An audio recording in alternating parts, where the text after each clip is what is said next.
Hello, Mr. Amazon. I was just wondering when I will receive my Laurel and Hardy Pardon Us, Pack Up Your Troubles Blu-ray double feature. I know my watchers are very anxious to see my review as part of their Christmas felicitations. Delayed? Till Christmas? Well, here's another nice mess you've got me into.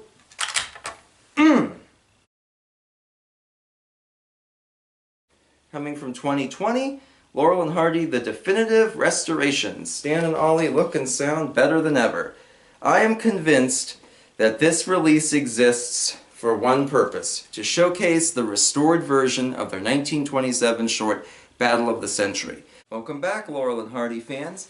You might have recognized that clip I just played from my box set review where I very briefly covered Laurel and Hardy's Definitive Restorations Volume 1. Didn't really have much to say about this. Indeed, I bought this secondhand DVD copy, you can see the price sticker there, simply because I had some points to cash in at the store and I thought, well, this is mildly interesting. I love Laurel and Hardy, but there was really nothing on there that I needed. I kind of bought it on a whim, watched through a little bit, didn't really have much to say about it. I gave it pretty short shrift, which wasn't entirely fair. I do stand by my statement that it exists mostly to showcase the fully restored, or at least as fully restored as possible, version of their silent short film, The Battle of the Century. And that was the main marketing gimmick. We'll come back to their silent films later when we get to, of course, Laurel and Hardy Year 3. That'll be coming up soon.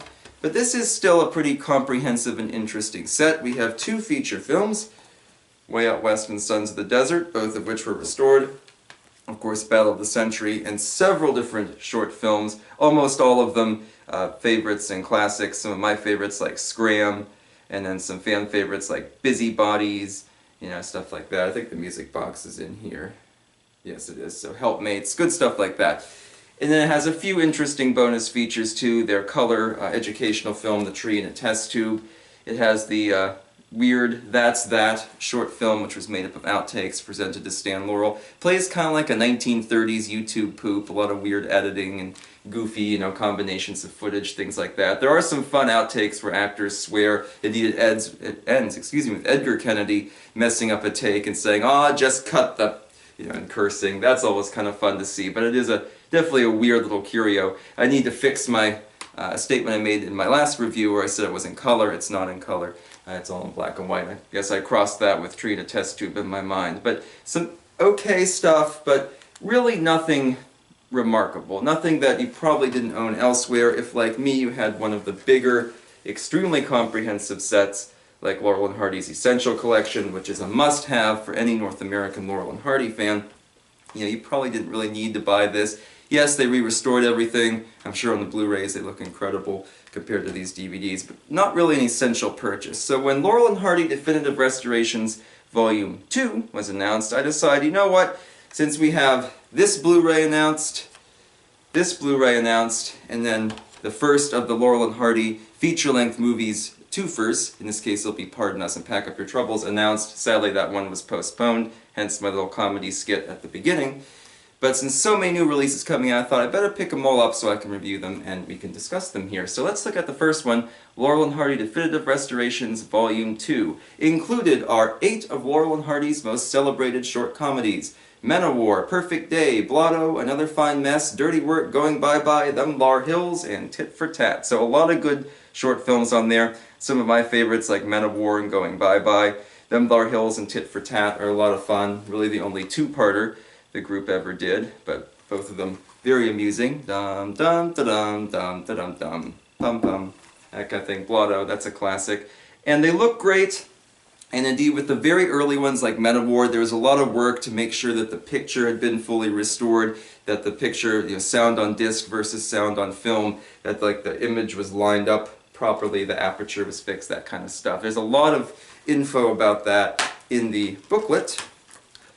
Pretty thick booklet actually, that covers the behind the scenes kind of stuff, the technical stuff, all laid out. So those really old ones, a lot of love and care went into them. But again, you probably have most of these in your collection already, and admittedly, if you're still using the old VHS tapes from the 1980s and 90s, then yeah, you're about due for an upgrade. But if you have the Essential Collection set, I don't think you really need to shell out for this on the basis of the short films alone. You know, it's not like there's anything that's had extensive footage rediscovered and edited back in. Yeah, again, they upgrade them all, they look amazing on Blu-ray, but I don't think like a 4K UHD setup is really going to attract a lot of Laurel and Hardy fans. You know, it's not like Laurel and Hardy isn't something you necessarily have to watch in super high definition, that kind of thing. If they were in color or something, it might be a different story, but for, you know, relatively simple black and white comedy films, probably not necessary. The bonus features, lost silent versions of Bratz and Blotto. So, Blotto in English is only available in an edited form that was reissued in about 1937. So there's scenes missing. The Spanish version of Blotto, which is included on this set here, find the page for you. Yeah, this one here, was released in Spanish-speaking countries as a featurette. It has all of those missing scenes. There's a joke involving an electric fan. There's a scene where Three Stooges supporting actress Simona Boniface sits down in a wet chair because Stanley accidentally sprayed a chair with a seltzer bottle. There's an elaborate, you know, dance number, floor show thing going on. So I thought, okay, maybe this lost silent version of Blotto will have some of those scenes in it. Will be, you know, an American version that survives extant just without the sound. That's not the case. Both Blotto and Bratz seem to be just the regular versions that we could get fine on any release here in the US with title cards and with, you know, new background scores and stuff. I'm almost wondering if these weren't taken from maybe like a home, old-fashioned home theater kind of setup. You could buy silent Laurel and Hardy films on 16mm through Blackhawk and companies like that. To me it feels like they restored a couple of those. They didn't actually find, you know, a theatrical silent version from the early 30s. I don't know, if you know more about this, please let me know. It should be noted too that Bratz was available on the last volume with both its original and reissue soundtracks, and so here it's just included in that silent form. We have, of course, the 1937 reissue of Perfect Day, so you can watch it with the 1920s audio or the reissue audio.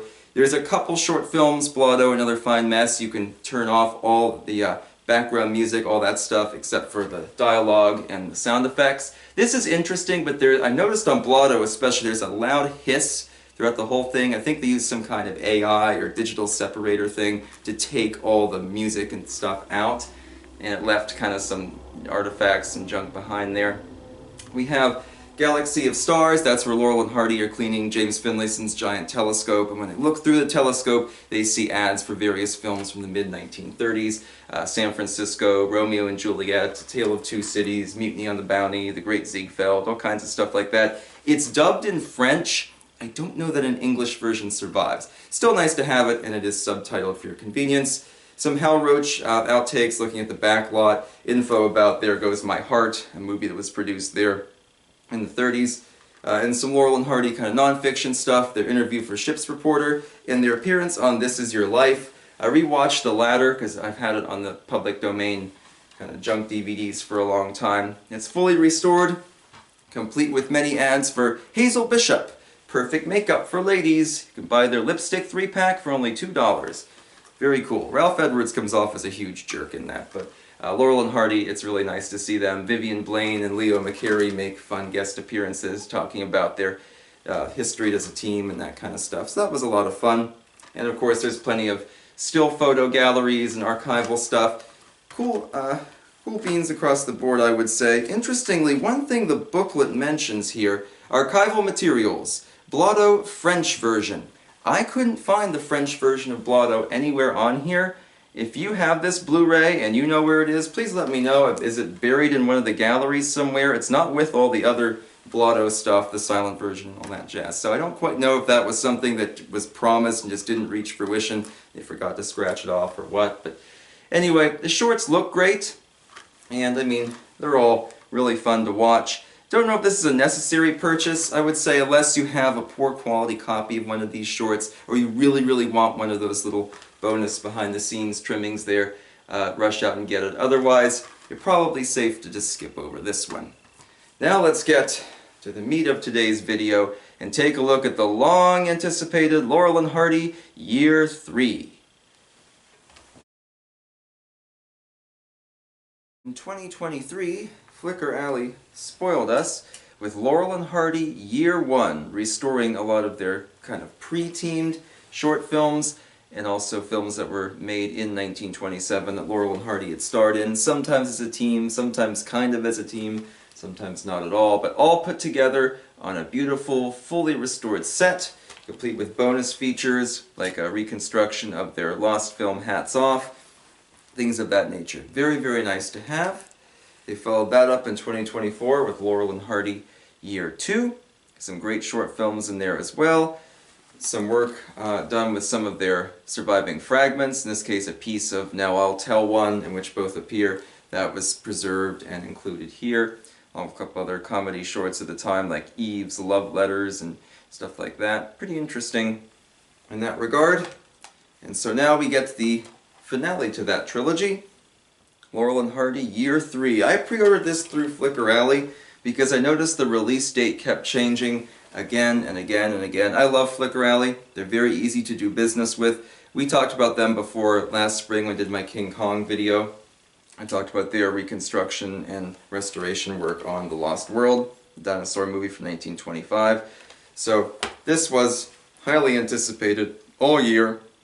Yeah, it was postponed a few times. It still might not be available through Amazon or some of the bigger retailers, but it is available through Flickr Alley's website. And there, again, super easy to do business with. And this set was absolutely worth the purchase price. So there's only a few short films, kind of the wrap up to their silent days there. Stuff like Liberty, where they're trying to change their pants on a skyscraper. Wrong Again, put Blue Boy on the piano. If you've seen the film, you know what it means. Next to that, That's My Wife. That's a funny one, with Stan and Drag to fool old Uncle Bernal. Their most famous silent short film, Big Business, Just in Time for Christmas, Buy a Christmas Tree from Stan and Ollie. Double Whoopee is presented in both its silent and its sound reconstruction. This is kind of strange. So apparently, at some point, Chuck McCann, who I remember mostly for the movie They Went That Away and That Away, but he was determined to turn some of Laurel and Hardy's silent comedies into sound ones by kind of editing out the title cards, dubbing over voices, that kind of thing. And so I'm glad they preserved and released the only one that was ever done. Double Whoopee released it here. It is a nice inclusion. It's kind of weird to watch. It's almost like an Uncanny Valley AI kind of vibe where you see mouths moving but the voice doesn't precisely match. But Double Whoopee is still really fun. Of course, the original silent version is there too. Jean Harlow's scene, a very young, very beautiful Jean Harlow, absolutely steals the show in her one scene too, where Stan and Ollie accidentally remove her dress, that kind of thing. Bacon Grabbers, a very funny one, teaming them with Edgar Kennedy. And their final silent film, Angora Love, at least the final silent film that's not also available in sound, with them taking care of their pet goat. I used to play this one for my film students when I taught film. They almost got a kick out of it.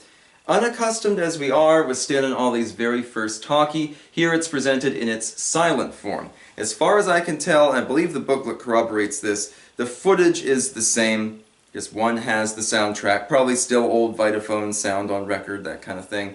And then the other one has, of course, title cards. And I'm pretty sure all, or at least almost all, of these silent films got new, specially written soundtracks by, professional, accomplished silent film composers. Everything I've watched in this set, I haven't quite got through the whole thing, I got through most of it. Everything I've seen on here has impressed me so far. We get the silent version of Birthmarks. Now, interestingly, the preface on the disc, each one has a little title card explaining how the restoration was done, where the pieces came from, that kind of thing. But the thing on the disc states that it's the same exact footage. The booklet says there are a few shots for the silent version, not in the sound version. I couldn't find them. It might be something like Laurel and Hardy's Chump at Oxford, where the differences are so small you'd almost have to be watching the two side by side in order to spot them, that kind of thing. We talked about Chump at Oxford in one of my ranking videos.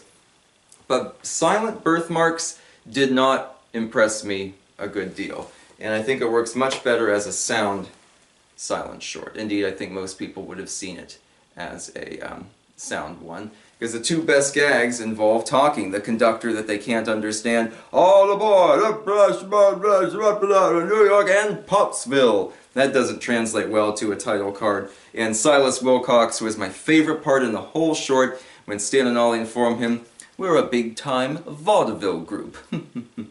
and he just looks at them and says, "Well, I'll bet you're good." Best gags in the whole thing. Does not work here. We don't get the talkie version of Birthmarks. I guess I should actually go back. I think we do get the silent and sound. We actually get silent and sound for Unaccustomed As We Are. Forgive me if I said that incorrectly before. Silent only for Birthmarks. And then two shorts that are sound comedies, They Go Boom and The Who's Gal.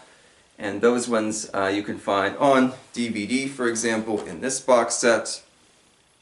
I know for sure They Go Boom and both Silent and Sound, Unaccustomed As We Are, were previously made available on the Laurel and Hardy kind of Lost Films VHS and DVD collections. For a long time, indeed for decades, this was the only way to find a lot of their silent films, to hunt down these individual volumes, or even individual VHS tapes before that. And I know some of them sold for absolutely exorbitant prices, and I don't have a complete set of these. So there were some silent short films I was seeing for the very first time upon buying these releases.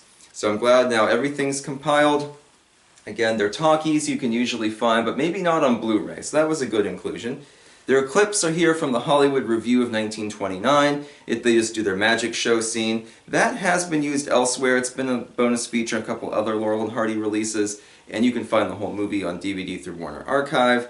There's a brief announcement for the MGM Sales Convention in Paris, and they shipped a little comedy skit over there where Ollie's talking this flowery speech into a microphone, and Stanley's trying to tell him it's disconnected. But he talks about a movie they just got done making in 4 languages: English, French, German, and Spanish. And that movie, of course, would be their feature film debut, Pardon Us. So that's definitely pretty cool. Something I didn't mention about the definitive restoration set was they had some trailers for Laurel and Hardy films. The only one that really stuck out to me was the German version of Pardon Us. It was interesting to hear them speaking German and seeing a few different cast members and seeing Walter Long speak German, that kind of thing. But a real fun little bit to include there. Clever little comedy skits. And we get lots of nice photos. Here's our gang on the set of Wrong Again. It's pretty cool. And then some info about film restoration, that kind of stuff. You know, they really took their time. I know several different film companies were involved, and lots of different resources and prints and stuff used. I have to say, the booklet is very honest about ones that don't quite turn out because certain things have deteriorated beyond the point of fixing, and sometimes deterioration in one frame or one section of film can spread to another. They're very forthright about that, and nothing on here is in such terrible shape that it's unwatchable, so don't feel that it would be. And I'll give you a look at the inside there. So if you have Volume 1, you have Volume 2, might as well shell out for Volume 3. A lot of good stuff on there. And if you're not a silent movie person, there's some talkies on there too.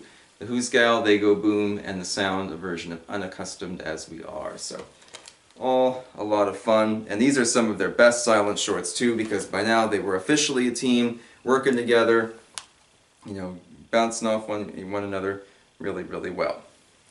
So of course, we're supposed to have one more release this time, or this season I should say, and that's the first 2 feature films on Blu-ray. We'll have to keep our eyes open for that, but honestly, I got a big kick out of both of these. Definitive restorations, probably not really necessary, again, unless you need to upgrade. If you want nothing but Laurel and Hardy Blu-rays or something like that, then yeah, you probably would get it, or if you're missing one of these short films otherwise. But overall, not really a necessity, more of just an add-on, and this one, a must-have for a Laurel and Hardy collection, I would say. So please comment some of your favorite Laurel and Hardy silent and sound short films below. Hope to see you next time. So long.